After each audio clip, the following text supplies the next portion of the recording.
Costa Rica sokaknak egy álom. Dzsungel, vulkánok, vadállatok és az óceán. Az egyik legszebb hely, ahol valaha jártunk. De van egy része, amiről kevesen beszélnek. Costa Rica nem olcsó. Néha meglepően nem az. Mi is elkövettünk hibákat, fizettünk olyasmiért, amit ma már nem tennénk. Ebben a videóban megmutatjuk nektek, hol lehet spórolni, mit nem éri meg kifizetni, és mit csinálnánk teljesen máshogy, ha most újraindulnánk. Ha ez az ország a bakancslistádon van, akkor ez a videó rengeteget fog segíteni. A repülőjegynél kezdődik minden. Mi általában Zürichből repülünk, mert Svájcban élünk, de ez a trükk ugyanúgy működik Budapestről is. Nem Costa Ricába vettünk jegyet, hanem Panamába. Októberben, amikor utaztunk, egy kosztarikai jegy körülbelül 750 euró lett volna fejenként. Ehelyett Panamába 240 eurót fizettünk per fő. Körül tudtunk nézni egy kicsit Panamában, pihentünk, majd onnan repültünk tovább Costa Ricába 140 euróért fejenként. Így lett egy drága álomútból egy teljesen vállalható költség. Panamába frankfurti átszállással mentünk, Costa Ricába pedig egy regionális járattal. Egyszerű volt, logikus és brutálisan megérte. Fontos viszont elmondani, hogy Panamába a Condorral repültünk. Egy teljesen alapjegyet vettünk meg, nem kaptunk ingyen fülhallgatót, nem volt többféle menü, de tudod, egyáltalán nem bántuk meg. Mert nem a fedélzeti ajándékokért utaztunk, hanem azért, hogy több pénz maradjon az élményekre Costa Ricában. Szóval bármikor a jövőben egy olcsóbb jegyért szívesen választanánk újra ezt a légitársaságot. A jó hír az, hogy Costa Rica és Panama esetében nem kell vízum. Magyar útlevéllel turistaként simán be lehet lépni. Leszállsz, kapsz egy pecsétet, és kész. Általában maximum 90 napot adnak mindkét országban. Egy dolgot viszont nagyon néznek. Legyen meg a tovább vagy a visszaúti jegyed.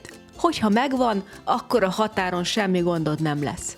Panamában a hivatalos fizetőeszköz a balboa, de a gyakorlatban amerikai dollárt használnak mindenhol. A dollár a mindennapok pénze, teljesen normális vele fizetni. Costa Ricában a hivatalos fizetőeszköz a kolon, de a dollárt is elfogadják, főleg a turistás helyeken. Sokszor az árak eleve dollárban vannak kiírva.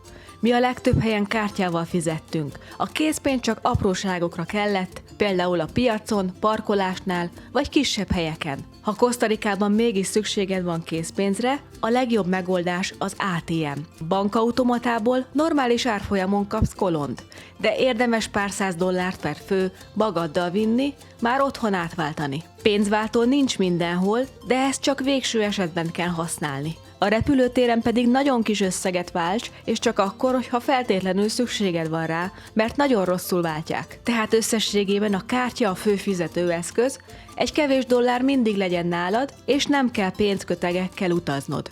Nagyon fontos, hogy mindig a helyi pénzt válaszd. Ne hagyd, hogy az automata váltsa át neked. Mi például a Wise kártyát használtuk, és nagyon jól váltott, átlátható árfolyamon, alacsony díjon. Sokan használnak Revolutot is, azzal ugyanez a trükk működik. ATM-nél mindig visszautasítod az átváltást, és hagyod, hogy a Wise vagy a Revolut váltson. Ha az ATM vagy a terminál vált, ott simán lemehet 3% is akár feleslegesen. Egyébként érdemes figyelni arra is, hogy a Revolutnál hétvégén rosszabb az árfolyam, ezért érdemes hétköznap felvenni pénzt. A következő fontos dolog a telefon és az internet. Mi már nagyon régóta eSIM-et használunk az utazáshoz, és itt is tökéletesen bevált. 15 napra 35 dollárt fizettünk korlátlan internettel, és mindkét országban működött, Panamában és Costa Ricában is. A lefedettség is meglepően jó volt, városban, vidéken és útközben. A navigáció, a foglalások minden gond nélkül működött, kivéve a nagyon vidéki területeken. Ennek az az előnye, hogy amikor már megérkezel, akkor nem kell SIM-kártyát keresned, nem kell sorban állnod. Szóval, hogyha téged is érdekel, akkor kipróbálhatod ugyanazt, amit mi is szoktunk használni. A leírásban ott lesz a kódunk, és hogyha használod, akkor te is kapsz 5 euró jóváírást, illetve mi is. Így legalább a következő utazásunkkor mindketten jól járunk. Mi közlekedni szinte mindig úgy szoktunk, hogy autót bérlünk. Általában a Sixnél. Hosszú ideje használjuk, és idővel szinte mindig jön valamilyen kedvezmény vagy extra ajánlat. Úgy szoktuk csinálni, hogy középkategóriás autót foglalunk előre, majd érkezéskor megnézzük, mit ajánlanak. Gyakran jobb áron kapunk nagyobb autót, vagy teljes biztosítást, mint ha azt eleve online foglaltuk volna le. Ha az ajánlat jó, akkor elfogadjuk, így összességében jobban jövünk ki. Kosztarikában napi 51 euróért béreltünk autót, és ott egy terepjárót választottunk, nem véletlenül. Az utak minősége sok helyen gyenge, mi pedig át is szerettük volna szelni az országot. Például Monteverde és az Arenal vulkán közötti főút kifejezetten rossz állapotban volt. Egy normál autóval ez lassú és kényelmetlen lett volna, a terepjáróval viszont gyorsabban és biztonságosabban tudtunk haladni. Utólag ez nagyon jó döntésnek bizonyult. Panamában más volt a helyzet. Ott napi átlagban 27 euróért béreltünk autót, egy sima személyautót, és ez teljesen megfelelt az ottani utakhoz. A szállásainkra átlagosan 50 és 80 euró között fizettünk 2 főre. A legtöbbször reggelivel együtt. Ez latin-amerikai viszonylatban inkább a drágább kategóriába tartozik, de még egyáltalán nem vészes, főleg ha megnézzük, hogy mit kapunk érte. A kulcs az igazából a helyszín. Mi inkább kevésbé felkapott környékeken foglaltunk szállást, olyan helyeken, ahol kicsit többet kell autózni, de nyugalom van, nincs tömeg és zaj. Ez nekünk sokkal többet adott, mint egy drágább szállás a turista központ közepén. Ha Kosztarikába készült, szerintünk ez az egyik legjobb döntés, menj egy kicsit többet, és aludj nyugodtan. Az étkezésnél van egy alapszabály, amit mi minden utazáson követünk. Ne állj meg az első turistás, csili-vili helynél, csak mert jól néz ki. Kosztarikában például az ilyen helyeken egy főétel simán $30 is kerülhet. Ez már majdnem az Egyesült Államok szintjén van. Viszont ha egy kicsit tovább mész a térképen és körbenézel, találhatsz autentikusabb helyeket, amik a helyiek által látogatottak. Akkor fogsz igazán finomat enni olcsón. Mi a legtöbbször ilyen helyeket kerestünk és ilyen helyekre mentünk. Átlagosan 2 darab főételért $22 fizettünk és jól laktunk. A titok annyi, hogy érdemes átfutni a Google-t, átnézni az árakat, értékeléseket és a menüket. Ha ezt megteszed, akkor nem fogsz csalódni. Most pedig nézzük meg azt, hogy mi melyik útvonalon mentünk keresztül. San Antonióból indultunk el, és már az első nap lementünk a San Miguel Park környékére. Bementünk magába a parkba is, vezetett túrával, ami nekünk itt megérte. 2 főre $90 fizettünk, és ebben benne volt a belépő, a vezetés és a parkolás is. Ez volt itt az első állatnézős túránk, tapasztalatlanok voltunk, és rengeteget láttunk, rengeteget tanultunk. Egyszer első alkalommal ez jó döntés volt. A park környékén arra kell figyelni egyébként, hogy mindenki azt akarja, hogy nála parkolj. De ne állj meg az első embernél, merj alkudni, és tudd, hogy sokan azt mondják, nem mehetsz tovább belépő nélkül, ami nem igaz, szóval nyugodtan menj tovább. Egyszerűen csak így próbálnak téged feltartóztatni, hogy egy picit megijedj. Ezután megnéztük a Punta Uvitát, de őszintén utólag nem érte meg. Szép, de fizetős, és később a Nicoya félszigeten sokkal szebb, ingyenes, érintetlen parkokat láttunk, és tengerpartokat. Ha most csinálnánk újra, akkor a Punta Uvita helyett inkább a Corcovado Nemzeti Parkba mentünk volna be. Ez Kosztarika egyik legvadabb nemzeti parkja, a legnagyobb biodiverzitással. Jaguár, tapír, makákó és rengeteg madár.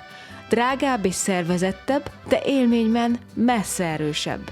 A hegyekbe is felmentünk, Kosztarika őslakosaihoz. Ők a Boruca közösség. Híresek a kézzel faragott és festett maszkjaikról. A táj gyönyörű arrafelé, és itt érdemes ajándékot venni. Olcsóbban juthatsz hozzá, és közvetlenül tőlük vásárolod meg, nem pedig a turista boltból. Ezután tovább mentünk a Nicoya félszigetre, kevesebb volt a turista, nyugodtabb volt, és lassabb volt a tempó. Nekünk ez volt az egyik kedvenc részünk. Nem fizettünk extra programokért, megnéztük a helyi piacot, találkoztunk a kék zónában élőkkel, beszélgettünk a hosszú élet titkáról, és érintetlen strandokon voltunk. Ez a része brutális volt. Innen mentünk tovább a monteverdei köderdőkhöz, amiben őszintén csalódtunk. $55 kértek el fejenként a belépőre, egy rövid dzsungel látogatásért a függőhídakkal. Nekünk ez egyáltalán nem érte meg. Vannak ingyenes alternatívák a Santa Elena környékén, az erdei utak, helyi turistaösvények Monteverde mellett, és kisebb közösségi rezervátumok. Ha nem akarsz fizetni a dzsungelben való sétáért, akkor ide nem menj el. Ezek után megérkeztünk az Arenal vulkán környékéhez, ami viszont nagyon betalált. Rengeteg ingyenes lehetőség van annak ellenére, hogy nagyon turistás a hely. Természetes meleg források, vízesések és dzsungelösvények. Megnéztük a Rio Celestét, ami elképesztő látvány. Van pont egy olyan része, ahol lehet fürdeni is. Aztán megnéztünk egy meleg forrást is, ahol szintén egy ingyenes részt mutattunk be nektek az egyik videóban. Aztán pedig elmentünk a nicaraguai határ környékéhez, ahol ellátogattunk egy kakaófarmra, ahol ingyen részt vettünk egy túrán. Hatalmas élmény volt, már csak azért is, mert először láttunk életünkben igazi kakaót. Mindezek után kávéfronton megnéztük a Dokka farmot és a Starbucksnak az haciendáját. Őszintén ezekre a helyekre érdemes elmenni, azonban nem érdemes befizetni a túrákra.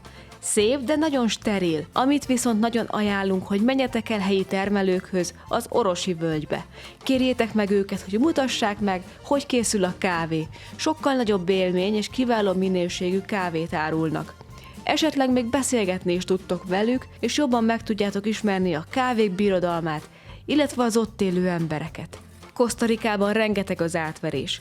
A parkolós nyomulások, ahol alkudozni kell, a kötelező belépős hazugságok, a turistás túrák túl vannak árazva, nem mindegyikre érdemes befizetni, inkább nézzetek utána ingyenes lehetőségeknek is, hiszen abból is rengeteg van. Panama pedig teljesen más élmény volt, mint Kosztarika, és őszintén pozitívan meglepett. Panamában alig fizettünk a belépőkért, konkrétan 2 dologért, a Panama csatornáért és egy nemzeti parkért. Minden más inkább az országról, az emberekről és a hangulatról szólt. Pedig vidéken is jártunk, mégis az volt az érzésünk, hogy kevesebbet láttunk belőle, mint Kosztarikából, és bármikor szívesen visszamennénk. Nem olyan felkapott ország, mégis megvannak a saját természeti kincsei, és azok fantasztikusak. Aminek viszont külön örülünk, hogy nem hagytuk ki Dávid környékét. Az volt az igazi panamai vidék. Nem volt túltolva a turizmus, és itt tényleg meg lehet ismerni az országot. Rengeteg jó kávét ittunk, rengeteg jó ételt ettünk, és olcsón. És itt tudtuk meg, hogy a panamai kávé a világ egyik legjobb kávéja. Szóval, hogyha Panamában jártok, akkor ebből ne felejtsetek el betárazni. Akár ajándékba, akár magatoknak. Szóval összességében Panama nyugodtabb és kevésbé lehúzós. Azonban szerintünk ugyanolyan élménydús. Amit összességében érdemes megérteni Kosztarikáról és Panamáról, az, hogy ne rohanj. Ez a térség nem arról szól, hogy mindent kipipálj, hanem hogy kevesebbet, de jól csinálj. Figyelj oda az árakra, és nem minden fizetős program ér annyit, mint amennyit kérnek érte. És hogyha ezt egy mondatban össze kéne foglalnom, akkor az egésznek az a tanulsága, hogy nem az a jó út, amit a legtöbben csinálnak, hanem az, ami neked működik. Most pedig nézzük meg a költségeket. Fontos hozzátenni, hogy ez nem verseny. Egyszerűen a mi költségvetésünk 2 főre, úgyhogy nem vontunk meg magunktól semmit, nem spóroltunk direkt, és nem a legolcsóbb megoldásokat kerestük, csak egyszerűen nem fizettünk feleslegesen. A számokat azért mutatjuk meg, hogy lásd, mire megy el a pénz, és hogy egy ilyen út milyen keretek között mozog a valóságban. Talán ez az összegzés még neked is segítség lehet. A következő részben találkozunk. Sziasztok! Ne felejtsétek el kolompolni se!